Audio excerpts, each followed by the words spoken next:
কি করছেন? স্যার গাড়ি ক্লিন করছি।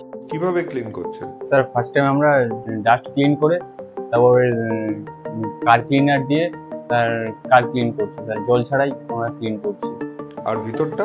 তার ভিতরে আমরা স্যার ভ্যাকুম মারি, ভ্যাকুম আমরা ডাস্টবোর্ড ক্লিন করি।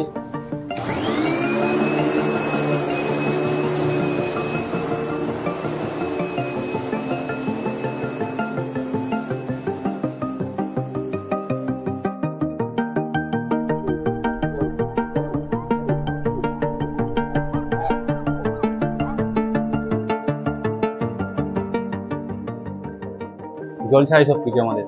একদম জল ছাড়া? হ্যাঁ স্যার।